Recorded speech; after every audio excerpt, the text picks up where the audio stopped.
deu ruim, tá um desespero danado lá no PL. O Alexandre de Moraes, na semana passada, eu falei isso aqui, ele deu 48 horas para o Bolsonaro e para o Valdemar Costa Neto explicarem um possível encontro que tiveram num evento do Ricardo Nunes. Tanto o Valdemar como o Bolsonaro estão com medidas restritivas. O Bolsonaro está com passaporte retido, o Valdemar também, e eles estão proibidos de se comunicarem com outros investigados aí, em alguns casos.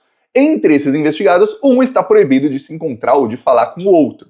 Acontece que os dois foram num evento com centenas de pessoas, sem câmeras, e a imprensa noticiou aí que os dois saíram juntos no evento, e mesmo assim eles acharam de bom tom estar lá. Alexandre de Moraes mandou os dois explicarem. Aí, saiu matéria no Metrópolis e no Globo dizendo que os bolsonaristas estão com muito medo, porque eles acham que o Alexandre está preparando o terreno para um mandado de prisão. Por quê? Porque primeiro ele mandou explicar, ó, vocês se encontraram assim ou não?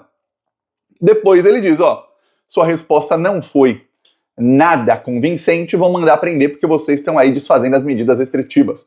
Ou um, ou outro, ou os dois. O Valdemar Costa Neto, ele já respondeu ao Alexandre de Moraes. Diz o Valdemar aí, resumindo, que ele não conversou com o Bolsonaro, que os dois só se encontraram de longe para matar a saudade. Matar a saudade? Que saudade? O Valdemar nunca nem gostou do Bolsonaro, ele só tem o Bolsonaro lá porque ele precisa dos votos dos bolsonaristas para eleger muito deputado, porque o Bolsonaro, em eleger deputado em uma bancada grande no Congresso Nacional, ele é bom. O bolsonarismo é muito bom em eleições legislativas. Então ele quer eleger aí, ele queria eleger uma bancada grande, conseguiu eleger 99, você pensa bem, maior que a bancada do PT, e aí ele vai ter mais de 1 bilhão aí de fundo eleitoral nessa eleição e vai ter mais de 1 bilhão na eleição que vem, de 2026. Então era o que o Valdemar queria, que ele pegue essa grana e rouba. Além disso, ele pega essa grana e vai querer eleger, aí ele diz que quer eleger 1000 prefeitos, agora mudou para 800, já vai falar que são 600, mas ele elegendo muito prefeito é mais dinheiro que eles podem roubar, mais dinheiro aí que os deputados bolsonaristas podem mandar para as cidades para desviar tudo, com verbas, né? E aí o que acontece? Olha só, agora saem matérias, inúmeras matérias, até de repórteres bolsonaristas, no Globo, no Metrópolis, saiu até uma no Estadão, dizendo o seguinte: o STF, os ministros do STF ficaram irritadíssimos com um tiro que o Bolsonaro deu e saiu pela culatra bem saído. O Bolsonaro articulou com seus bolsonaristas do Tribunal de Contas da União, os 3 que ele que indicou para o tribunal, para que eles fizessem um julgamento, dizendo que, olha, o Lula poderia ficar com um relógio que ele recebeu quando era presidente em 2005. Só que todo mundo sabe que o Lula poderia ficar com o tal relógio, porque em 2005 não era proibido. Além do mais, o relógio tem o nome do Lula. Foi num evento para o Lula, com o nome do Lula, o relógio dado pela fabricante. Um relógio de 50 mil reais não é um relógio de 500 mil, de 1 milhão, 17 milhões, como eram os colares aí que o Bolsonaro recebeu dos ditadores árabes. Uma coisa, você recebeu uma coisa de diamante feita, já sob medida para você tirar os diamantes e vender cada um deles separadamente, ou para você vender aí em lojas de luxo e embolsar a grana. Outra coisa é você dar um relógio que está com o nome da pessoa. Bem diferente. Aí, ok. Tanto é que ninguém questiona uma arma que o Bolsonaro recebeu. Ele recebeu um fuzil que vale bem mais de 50 mil reais. Tem o nome dele. Ninguém acha que é propina. Não fala, pô, deram um fuzil para ele. Algum apoiador que gosta dele. Diferente. Veja. Aí o que acontece? O Bolsonaro articulou. Esses ministros do TCU votaram ali que o presidente pode ficar assim com os presentes. O problema é que quando o Bolsonaro recebeu, não podia. O problema é que a lei, aí é lei, não é o Tribunal de Contas da União, a lei diz que não podem vender. O Bolsonaro aproveitou a decisão do Tribunal de Contas da União e foi dos eventos aí que ele está fazendo flopados no Nordeste, ele foi lá falar para meia dúzia de gados pingados que estavam lá, que ele vai agora leiloar os relógios, vai fazer exatamente o que a lei proíbe, que é vender os relógios, que é o que ele tentou fazer. Chegou até a vender um deles, que não foi recuperado até hoje.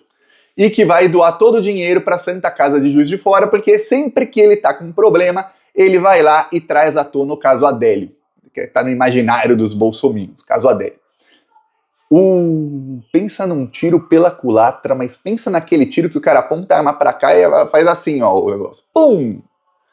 Bem na cabecinha, como gostam de falar os bolsonaristas. Olha, o Alexandre de Moraes está uma fera. Ministros do STF disseram aí em off para o jornal O Globo, para uma bolsonarista lá do Globo, que a decisão do Tribunal de Contas da União, primeiro, não muda em nada o entendimento do Supremo Tribunal Federal e da Procuradoria-Geral da República. Não muda em nada. Tudo que tem contra o Bolsonaro aí será mantido. E não vai influenciar em nada o futuro julgamento do Bolsonaro aí nesse caso. Eu gostei que os ministros do STF falam futuro julgamento, ou seja, eles já dizem, o Paulo Gustavo Gonê, o Procurador-Geral da República, vai denunciar o Bolsonaro em breve, ele vai ser julgado, não vai influenciar em nada isso aí, ou seja, vai ser condenado. A mesma pena que teria se não tivesse a decisão do TCU. E aí, dois, é a melhor parte, a parte mais delicinha disso aqui, eles veem que foi um baita de um tiro no pé do Tribunal de Contas da União. Por quê? Porque o Tribunal de Contas da União está se mostrando aí que está aderindo ao golpismo do bolsonarismo, que são vendidos ao Bolsonaro.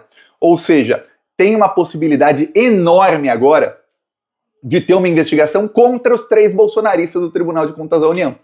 Olha, já pensou começa a investigar os ministros do TCU e eles perdem o cargo, aí o Lula pode indicar mais 3 no lugar? Tá ruim aí para os bolsonaristas.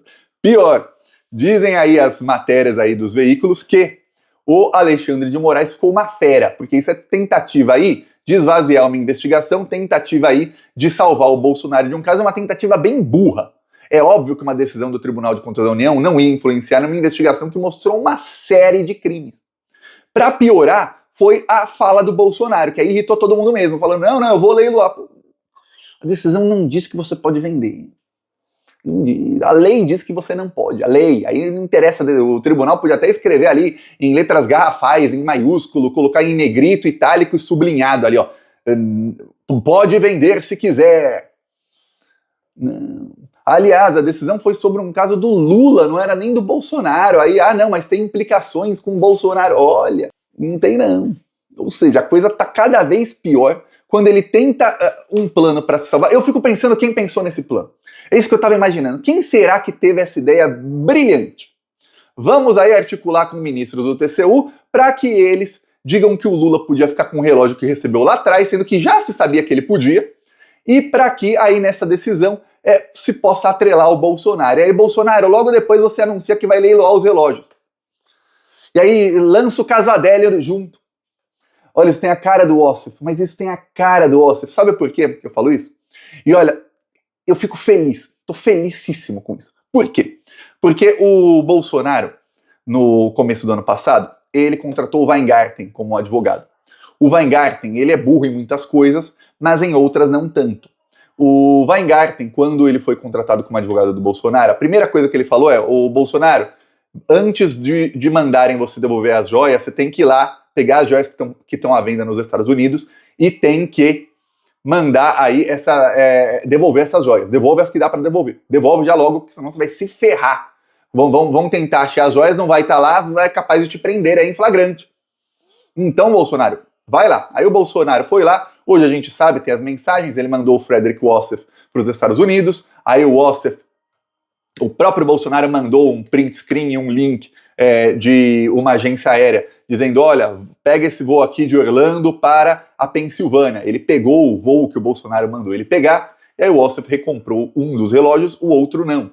O que ele não comprou não tinha sido catalogado. Um relógio Philip Patek. Ok. Aí o que acontece? O Bolsonaro se salvou ali de uma coisa que seria até pior para ele em curto prazo. A longo prazo dá igual, mas a curto prazo seria pior para ele na época. Quando é o Ossif quem faz as estratégias do Bolsonaro, o Ossif é muito burro. E o Ossif tem uma coisa que caracteriza um mentiroso compulsivo. O que é um mentiroso compulsivo? A diferença é alguém que mente para alguém que é compulsivo. O compulsivo mente até quando ele não tem a necessidade de mentir. E muitas vezes ele justifica, quando ele é pego nas mentiras, que está mentindo muito, dizendo que isso é só para ele despistar os outros. Eu dou várias versões para despistar. Um mentiroso compulsivo muito famoso é o senador Marcos Duval. Outro muito famoso é o Ossif. O Ossif mente muito. E ele é pego na mentira muitas vezes. Ele muda de versão. E ele dá versões que vão contra a versão que ele deu poucas horas antes. Ou seja, ele fala uma coisa que não tem como aquilo ser verdade e a versão que ele deu horas antes ser verdade também. Ou é uma ou é outra. Pois bem, aí agora, na semana passada, o Weingarten foi retirado de todos os processos que o Bolsonaro tem. O Weingarten não é mais advogado do Bolsonaro. E o Weingarten falou que ele foi obrigado a sair. Mandaram ele sair, ele não queria, mas ele foi obrigado a sair desses processos. que acontece? O Weingarten foi indiciado pelo Alexandre de Moraes, também no caso das joias. O Ossef, ele é advogado do Bolsonaro, mas ele não é advogado constituído com assinatura, não. Ele é o tipo de advogado que fica lá dando ligação pro Bolsonaro, ele fica orientando o que o Bolsonaro tem que fazer ou deixar de fazer, aí ele liga pros outros advogados, e o Ossef, pelas mensagens a gente viu, o Ossef e o Weingarten brigavam nos bastidores. Eles ficavam um xingando o outro pro Bolsonaro e pro tenente-coronel Cid, que ainda era o ajudante do Bolsonaro antes de ser preso. Pois bem, o que acontece?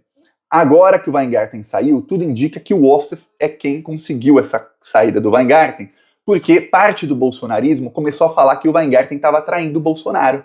E que ele é quem vazava para a imprensa algumas partes de processos que vazaram, chegaram a vazar no UOL, chegaram a vazar em outros veículos, e que aquilo foi justo depois que o Weingarten teve acesso aos processos. Ou seja, peraí, o Weingarten tem acesso a uma coisa, de repente isso vaza para a imprensa? Pô, deve ter sido ele que vazou. Ah, pode ter sido um agente da Polícia Federal, pode ter sido alguém na Procuradoria-Geral da República, alguém que trabalha no STF junto com o Alexandre, ou sem ser junto com o Alexandre, alguém teve acesso e vazou. Pode. Mas o Ossef falava aí nos bastidores que era o Weingarten. Ou seja, tudo indica que o Ossef voltou com tudo aí a fazer as estratégias do Bolsonaro. E aí ele me vem com um plano que quando eu li a primeira vez, eu fiquei, eu vou esperar isso dar errado para falar aqui no Plantão Brasil. O Bolsonaro foi lá falar que vai leiloar e ainda ligou lá o caso Adele falando que vai doar aí para Juiz de Fora. Os ministros do Supremo vieram em off na imprensa dizer o seguinte, olha, isso foi um baita tiro no pé. Não vai mudar em nada os processos e dizendo que pode ter investigação contra os ministros bolsonaristas. Ou seja, foi muito pior do que imaginado. Um dos planos mais burros da história. Isso só pode vir da cabecinha de Frederick Ossef. Peço aí sua inscrição no canal. Falou!